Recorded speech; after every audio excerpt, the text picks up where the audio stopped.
relying.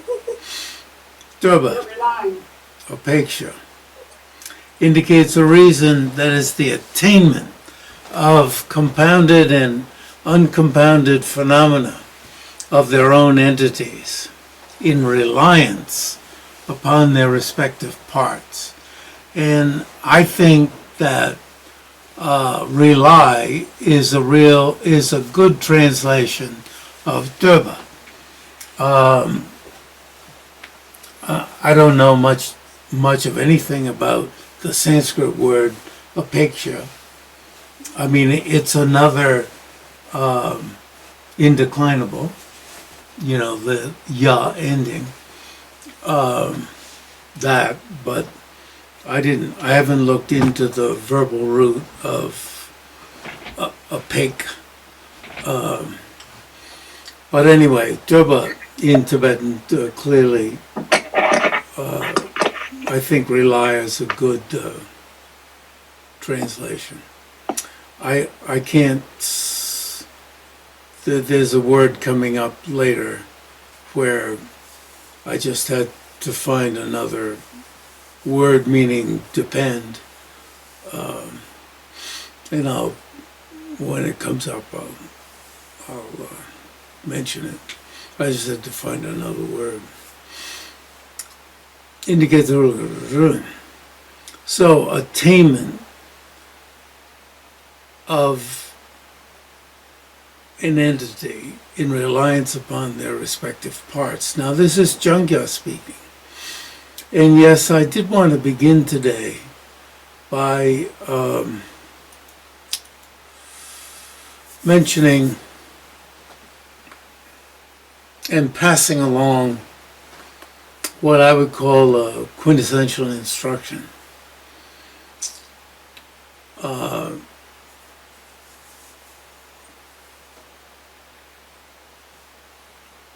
Which will, there's hearing, thinking, and meditating, as we all know. And we usually say first there's hearing, which means not just hearing, but hearing, teaching, and getting the words straight. So hearing and retaining the words, and retaining them, in other words, in order, straight. So it doesn't mean, yeah, I heard that before. One of my, as I've said frequently at the University of Wisconsin, when my class went into graduate school, there were 3 of us. 2 of us in Buddhist studies and 1 in Hindu studies. And the other guy and I in Buddhist studies became great friends. And he used to say, that's in my notes. That then doesn't satisfy hearing. It has to be retained in the mind. And in a sense, you have to be able to regurgitate it back in voice and in mind. And I'm using a not so nice word, regurgitate, which sounds like puke it back. You have to be able to say it back, be able to retain it, which is quite a feat. And that was what's so wonderful about my teacher, Nguyen Langdon. He would, as I've said, he would repeat it so often that I couldn't stand more repetitions. And as I've said before, I would see, eventually I got so pissed off at his repetitions that I would see if I could say it to myself before he could finish his repetition. In fact, before he could begin his repetition. So in Tibetan. And so that meant that I developed this store of his teachings in Tibetan. And of course, if I couldn't do it, then I would wait for his repetition, and then I'd say, oops, and then if he started it, I'd see if I could do it then. And if I couldn't do it at all, I would repeat it to myself after he started it, so that I would have it the next time. And there would be a next time, because he repeated it so often, so bloody frickin' often.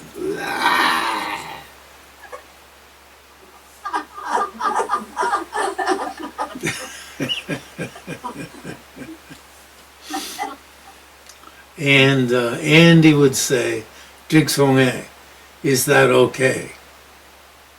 And I had to pay the tax and say, "Jigsong, okay." And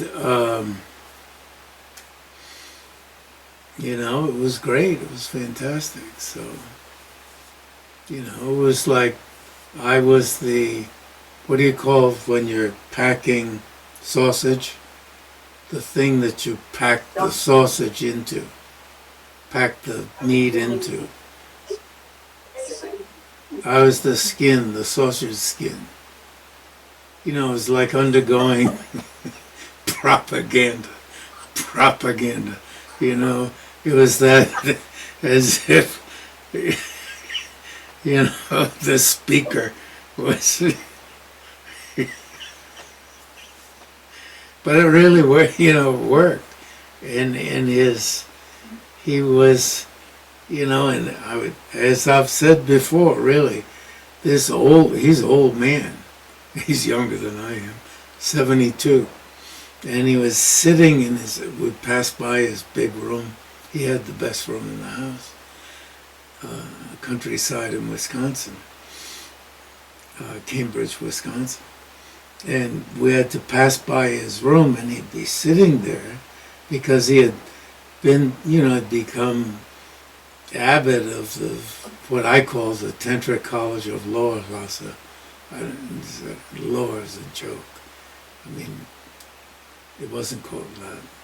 What I called Lower Tantric College makes it sound as if he is somehow lower than the upper. Somehow lower in status, or you were in the lower one before you joined the higher one. It's not like that at all. So I just called it of Lower Lhasa. Anyway, all sorts of parts of his life took place. Even as abbot, you had to memorize a whole lot of things. One of the later abbots that I studied with said it's terrible being abbot. You have to memorize so many things. It's worse than than it is as a monk, as an early monk. So he hadn't looked at this material. So to teach me, he would be sitting on his bed, as I remember, with his legs down, not cross-legged, and sit there reading, so that he could teach me. Wow. You can see in the window. Anyway, blah, blah, blah. Why am I saying this? How does this relate? So I wanted to say quintessential instruction anyway. Hearing. So a whole lot of hearing. And then it's usually said, first you do that. Then you do thinking, contemplating, to the point where you get the ascertainment. And then you do meditating. And actually, it doesn't work this way. First hearing, then thinking, hearing to the point where you retain it, thinking to the point where you ascertain it, and then meditating to the point where you can develop calm abiding, and then to the point where you can get a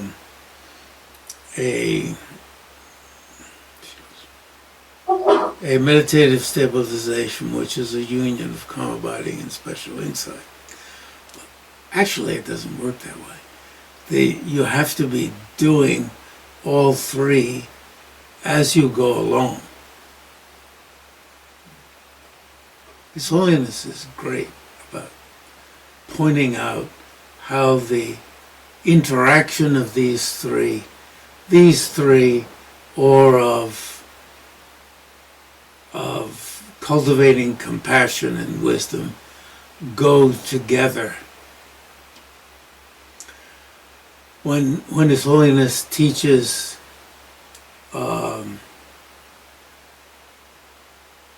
refuge, he teaches emptiness. What?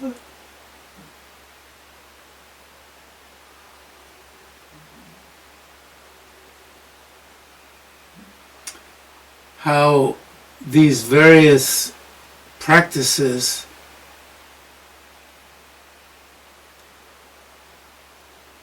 you can't wait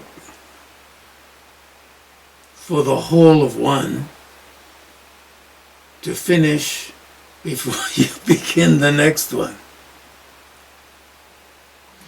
So similarly, it sometimes is said that with regard to rebirth, you can't believe it. It's often said in Gelu, anyway. You can't believe it until you can prove it by reasoning. Well, it's interesting. Dharmakirti has reasonings. They're interesting. They're food for thought. But often there are other influences that work. And if you close your mind such that nothing will affect you about rebirth until Dharmakirti's reasonings can convince you, you'll never be convinced. Or maybe you will be convinced. You see, it may be that at first also the reasonings will open you up. Or it may be that the reasonings will seem pathetically weak. Or it may be that among the reasonings, one will open you up, but the others will seem so pathetic that the pathetic ones will close down the one that did open you up, as if every one of the reasonings should open you up, which I think is stupid.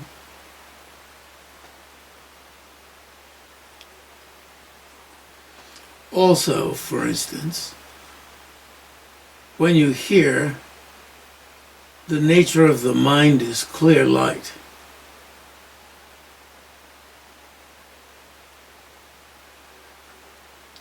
the afflictions do not subsist in the nature of the mind. That kind of teaching can work, can really catch the imagination and can work on you. Carl Bielefeld was a professor who was at the University of Virginia for a while. And I remember a talk he gave, or maybe it was something he wrote about, this is about Zen. He's a scholar of Zen and probably, of course, also Chan, about faith. Faith in that teaching. And faith that comes out of nowhere. Now we talk about valid cognition in the fact that, the sharp bodhisattva will not promise to attain enlightenment, the person who has the, who's the sharp bodhisattva? The sharp bodhisattva is the one who won't become a bodhisattva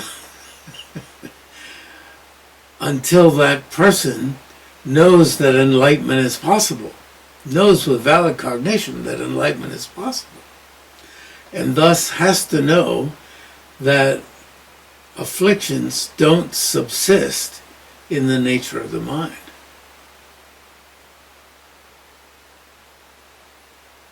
Knows with valid cognition.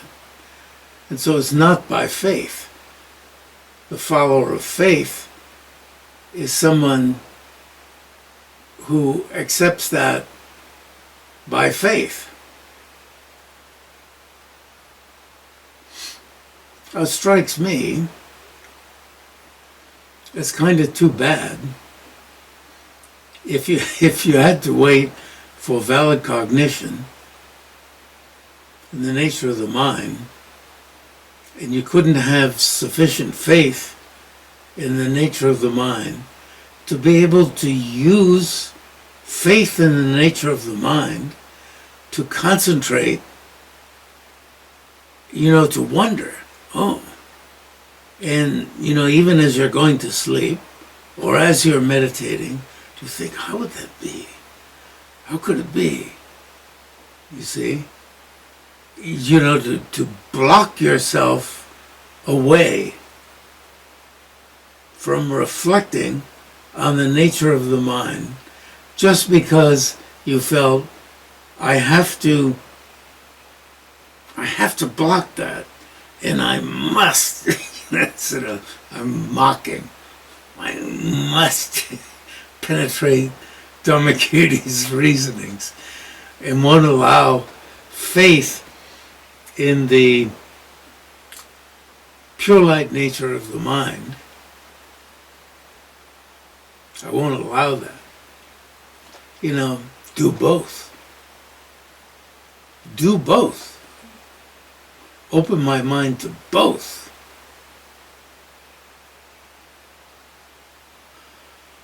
Now in pursuing, similarly also, in pursuing these teachings about depending on causes and conditions, relying attainment of a phenomenon, whether it's compounded or uncompounded, attaining its entity and reliance on its parts, saying, well, I'm going to have to know what it means to depend, rely. Is the first one depend? The third one says depend. Does he? Huh? What's the first one? Meet. Meeting. Oh yeah, meeting. Meeting, cause and conditions. Relying, meaning attainment of its entity. And dependent imputation. And this, what Jang-kya Röl-pay-dor-jay says, establishment as mere imputations in dependence upon their respective bases of imputation, the base of imputation, base of designation, base of imputation, either way, just two different words in English.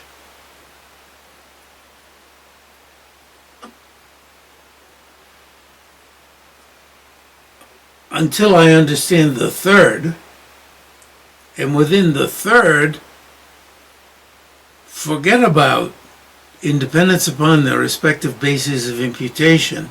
I'm not even going to think about that until I understand independence upon a conceptual consciousness that imputes it. I'm not even going to think about the others.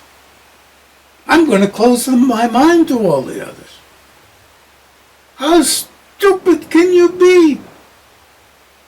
I mean, that's Jeffrey Hopkins' quintessential instruction. and I think is the instruction of all of these masters. When I read these, I'm, as I did this morning, and tired myself. By the time I got to the point where I stopped, I was exhausted. Not exhausted, I couldn't do any more because it was so meaningful to me, each one of these. Because my mind was open to each of these. I was not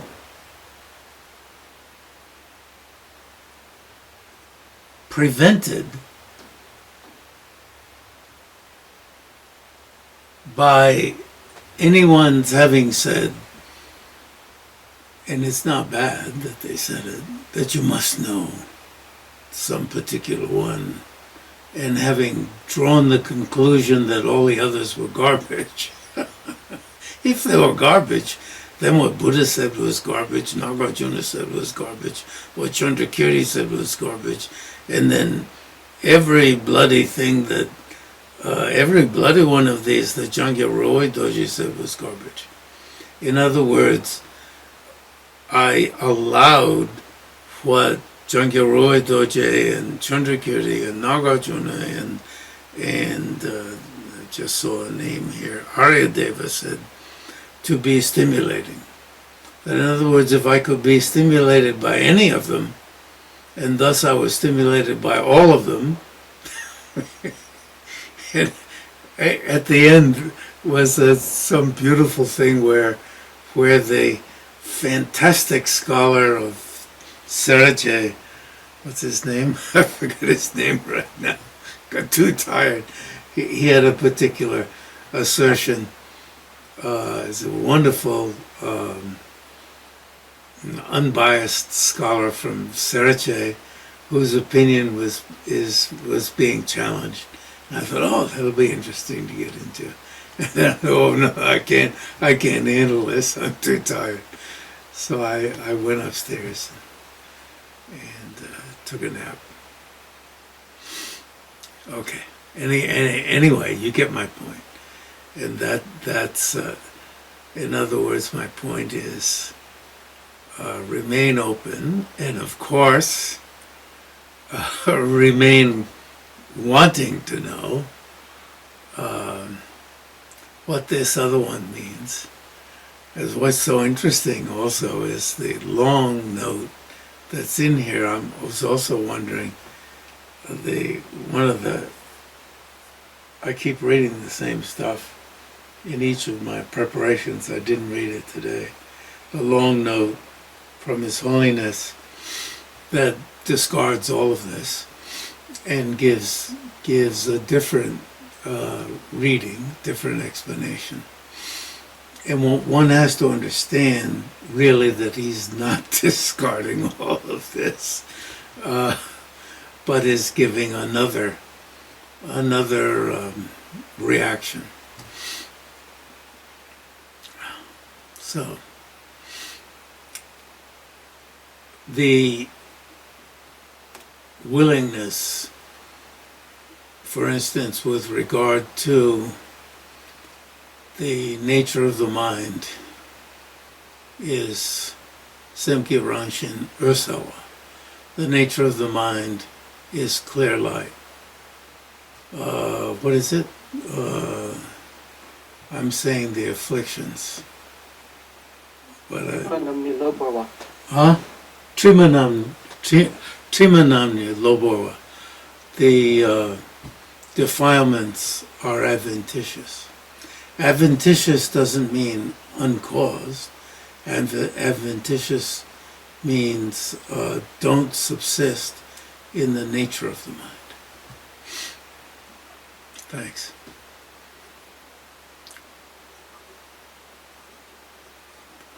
So,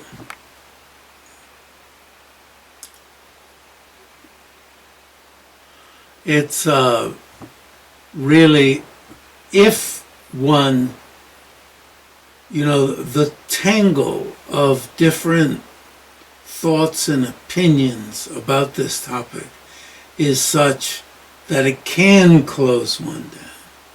It can make it so that you can't think about anything. That the purpose, one can begin to think that the purpose of debate and these different opinions is to prevent thinking. Is to make it impossible to contemplate. And that the only thing you're left to do is to worship spirits. You know, the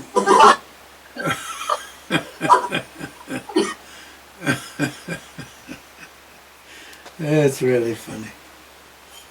And somehow I've been blessed with not having that problem.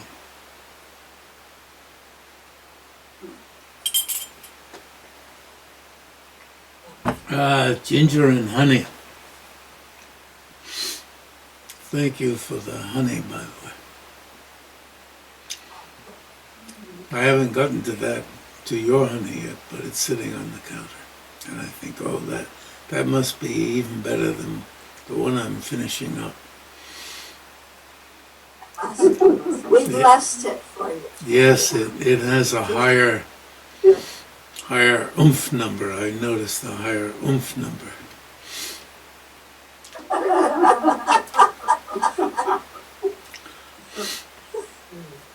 So, how does it come that attainment of their own entities, that's by way of taking samutpada as established rather than arising, meaning produced, or with this wide meaning of meeting? All phenomena. So even the permanent are established in reliance, existing upon reliance.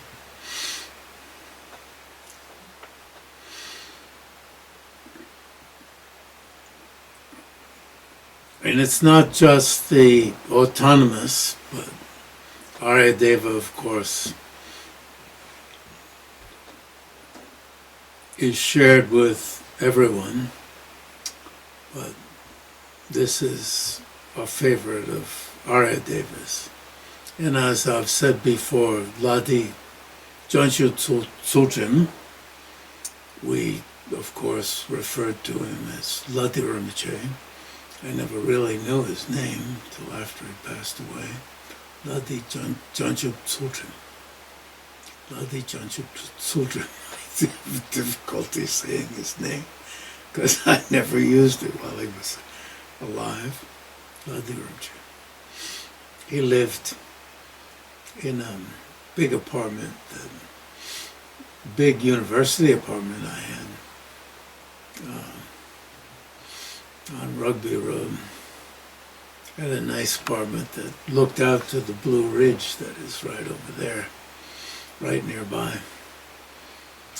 But within Charlottesville, it was on a small hill that looked out and looked very blue because it was in the mist.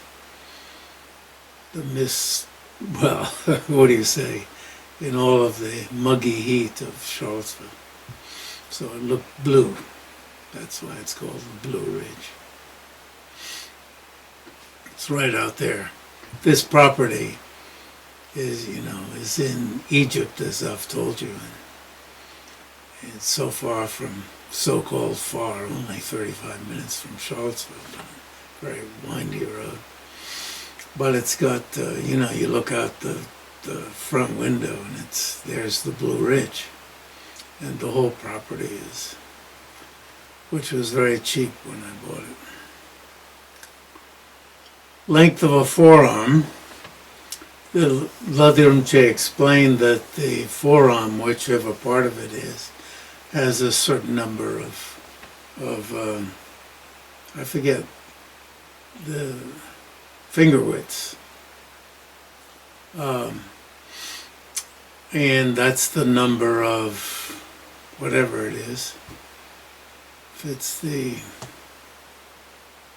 um, units of verse, or I forget now. And he thinks that's how it got the name. So that's how I translated the title. Jang-kya continues, and I was a little bit dissatisfied with how I set up the indentations, because Hopkins' indentation is the same as Jang-kya Röl-pay-dor-jay's indentation.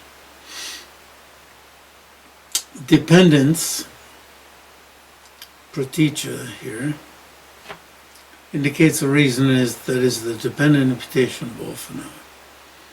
Okay, we already did that. This is a distinctive feature of only this supreme system. It is not in common with the autonomy school, blah, blah, blah. Well,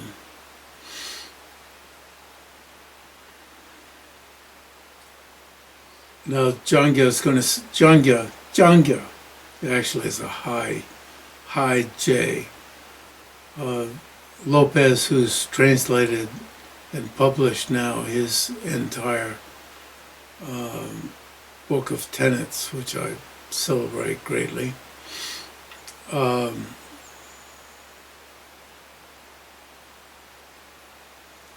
does it as a CH. And then you have to handle how you're going to do the second in the row. Some people used to do it as CHH, the second one. I can't stand doing it as Jang-kya, high J. But then, we start saying it as if it's a low J. Jang-kya.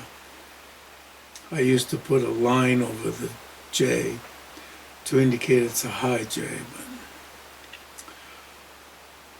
now, without conceptuality, this is the standard description. And what I'm leading to in my, shall I call it tirade or quintessential instruction, is don't throw out this teaching, because despite its difficulties, without conceptuality to designate, this is in Sutra itself, as one can find at the end of chapter 2 of Chandrakirti's commentary on Nagarjuna's treatise on the middle. Without conceptuality to designate the existence of phenomena, the arising of phenomena does not occur, even though that's written by Hopkins. You'll see it in Jang-kya's description and in Sutra quoted again at the end of the second chapter. To designate the existence of phenomena, the arising of phenomena does not occur. However, or as His Holiness said, but not in what's quoted below, there's only two ways phenomena can exist, either in and of themselves or dependent on conceptuality. It's a stunning statement. However, phenomena undeniably appear to common beings as if they exist in and of themselves, appearing from the object side toward the subject, rather than appearing to be imputed by the subject toward the object. Now, a lot of people, have read modern philosophy, and they'll say, yes, they've read Wittgenstein, and they'll nod their heads and say, this is right. And yet, when even they operate as usual, this is how they also automatically see phenomena and get pissed off and get desirous and enraged and so forth. If you ask them, they'll agree to this. And we'll agree to it.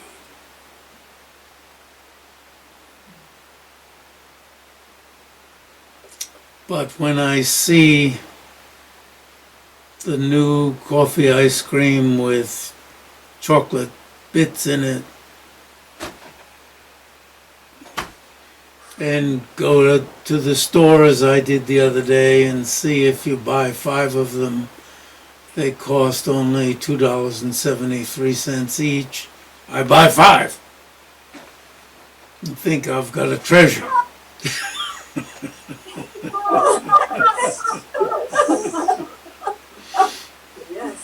And as I'm reaching for them, I think, oh, I really hope there's 5. And if I have to go take a piss while my loaded, electric cart, I take the electric cart. They've got a lot of them here in the States, more than I forget. They got a lot here, if you get it the right time of day. I hope nobody's going to steal them. I've got a grab mentality, It's not just some, it'd be nice if nobody steals. Hope it works out.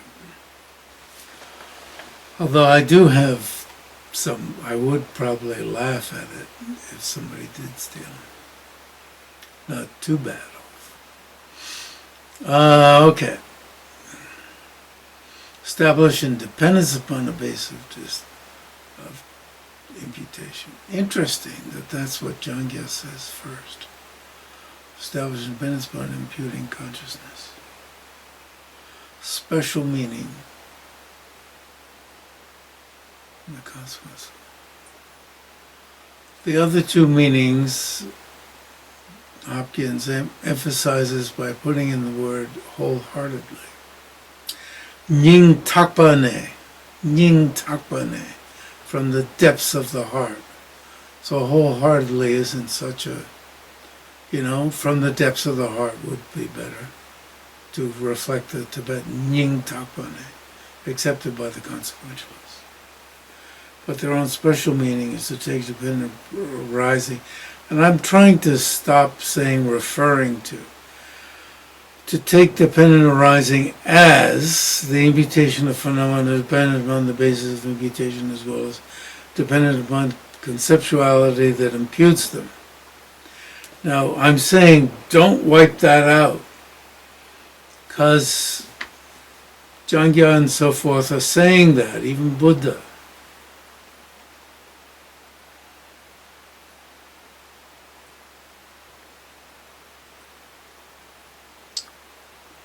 So, we better stop there.